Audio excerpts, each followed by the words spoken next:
क्या आपने कभी गुड विटिलिगो और बैड विटिलिगो के बारे में सुना है? अच्छा सफ़ेद दाग और बुरा सफ़ेद दाग। अगर नहीं तो इस वीडियो को बहुत ही ध्यान से सुनिएगा, ये आपके बहुत काम आने वाली है। तो सफ़ेद दाग चाहे अच्छा हो चाहे बुरा हो, अल्टीमेटली उसको ठीक होना ही होता है। अब आप कहेंगे कि हम तो काफ़ी टाइम से ट्रीटमेंट ले रहे हैं, सफ़ेद दाग ठीक होने का नाम ही नहीं लेता, और अगर कभी ठीक हो भी जाता है तो दोबारा वापस लौट आता है।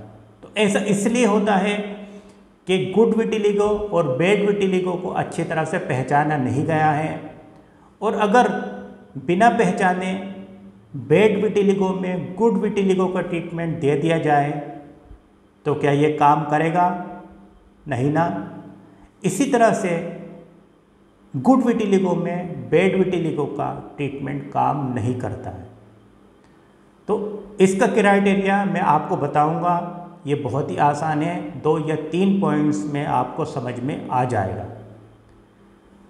तो गुड विटिलिगो में स्किन के कलर को फिर से नॉर्मल करने का ट्रीटमेंट दिया जाता है, और बैड विटिलिगो में स्किन के कलर को पूरी तरह से वाइट करने का ट्रीटमेंट दिया जाता है। तो अगर किसी की बॉडी पर 50% से ज़्यादा स्किन वाइट हो चुकी है, इसका मतलब है कि ये बैड विटिलिगो है, क्योंकि स्किन का कलर बनाने वाली सेल्स बहुत कम हो चुकी होती हैं, तो उनसे पूरी तरह से कलर स्किन में वापस आ जाए ये काम लेना इम्पॉसिबल होता है।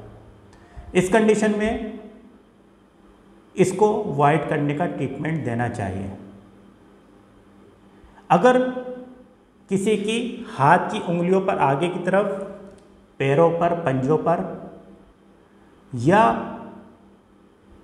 किसी ऐसी जगह पर सफ़ेद दाग हैं जहाँ बाल नहीं हैं, और चाहे 50% हिस्सा सफ़ेद हुआ हो या नहीं हुआ हो, 20 या 30% ही हुआ हो, और सफ़ेद दाग बढ़ता जा रहा हो, तो इस कंडीशन में भी इसको बैड विटिलिगो कहा जाता है और स्किन को सफ़ेद कराने का ट्रीटमेंट लेना चाहिए। इसी तरह से वो लोग जिनका सफ़ेद दाग बार बार लौट करके वापस आ जाता है और काफ़ी तेज़ी से बढ़ता है, उनको भी पूरी तरह से सफ़ेद कराने का ट्रीटमेंट लेना चाहिए। जो नॉन हेयरी एरिया है, जहाँ बाल नहीं है, या जहाँ पर सफ़ेद दाग के साथ साथ उस एरिया के बाल भी सफ़ेद हो चुके हों, क्योंकि बालों की जड़ों में रंग बनाने वाली सेल्स होती हैं, और जब बाल ही नहीं हैं या बाल भी सफ़ेद हो चुके हैं, इसका मतलब उस जगह पर रंग बनाने वाली सेल्स नहीं हैं, और फिर से नॉर्मल कलर लाने का ट्रीटमेंट इन्हीं सेल्स को स्टिमुलेट करता है और इनसे नई नई सेल्स को रीजनरेट कराता है और पिगमेंट प्रोड्यूसिंग कैपेसिटी को एनहांस करता है। तो जब सेल्स ही नहीं हैं तो पिगमेंट कहाँ से आएगा? इसको भी बैड विटिलिगो की कैटेगरी में रखा जाता है। इसमें भी बॉडी को पूरी तरह से वाइट कराने का ट्रीटमेंट लेना चाहिए। इसके अलावा जितने भी सफ़ेद दाग हैं, यानी अगर सफ़ेद दाग 50% से कम एरिया पे है या हाथ की उंगलियों पर नहीं है, हाथ की उंगलियों पर भी अगर सिर्फ हाथ की उंगलियों पर है और बॉडी पर बहुत ज़्यादा सफ़ेद दाग नहीं है, मगर ये हाथ की उंगलियों और पैरों की पंजों पर सफ़ेद दाग काफ़ी लंबे टाइम से है, तो इसको भी बैड विटिलिगो की कैटेगरी में डाला जाता है, और इसमें भी दोबारा से पूरी तरह से कलर आना आलमोस्ट इम्पॉसिबल है। इसको सफ़ेद कराने का ट्रीटमेंट लेना चाहिए। तो सफ़ेद दाग गुड है या बैड है, ये आप इन 2-3 पॉइंट्स से अच्छी तरह से पहचान लेंगे। अपने डॉक्टर के साथ और अपने फैमिली मेम्बर्स के साथ डिस्कस कीजिए कौन सा ट्रीटमेंट आपको लेना है। कुछ लोग इस दुविधा में रहते हैं कि कहीं स्किन के साथ साथ बाल भी सफ़ेद तो नहीं हो जाएंगे, या सफ़ेद कराने का अगर ट्रीटमेंट ले लिया गया तो बाद में कुछ साइड इफ़ेक्ट्स आएंगे या नहीं आएंगे।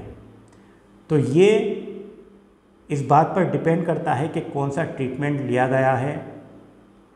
कुछ 2 या 3 तरह के क्रीम्स आते हैं, उनसे भी स्किन को वाइट किया जाता है। और अगर किसी को अपनी पूरी बॉडी को तेज़ी के साथ वाइट कराना हो, देखिए सफ़ेद दाग में हो क्या रहा है कि सफ़ेद दाग का साइज़ बढ़ रहा है। तो वाइट करने वाला ट्रीटमेंट क्या करता है, इस सफ़ेद दाग के बढ़ने की स्पीड को तेज़ कर देता है और बॉडी जल्दी से पूरी तरह से सफ़ेद हो जाती है। तो अगर बहुत जल्दी रिज़ल्ट लेना हो तो लेज़र ट्रीटमेंट इसके लिए अवेलेबल होता है। इसमें ये करना चाहिए कि वो एरियाज़ जिनकी कॉस्मेटिक इम्पोर्टेंस ज़्यादा है, यानी चेहरा और हाथ, उनको पहले सफ़ेद करा लेना चाहिए। और बाकी वो बॉडी जो बाहर से दिखाई नहीं देती, कपड़ों के अंदर रहती है, उसको आहिस्ता आहिस्ता सफ़ेद कराने का ट्रीटमेंट ले लेना चाहिए। एक बार अगर बॉडी पूरी तरह से सफ़ेद हो जाती है तो फिर दोबारा से कलर वापस नहीं आता, यानी कहीं से काला और कहीं से सफ़ेद ऐसा नहीं होता। और इस बात का एहसास कि मैं सफ़ेद दाग की बीमारी से पीड़ित हूँ बंद हो जाता है। और एहसास का बंद होना ही इस ट्रीटमेंट की सबसे बड़ी सफलता है। तो अपना बहुत ज़्यादा ख्याल रखिए। Good luck.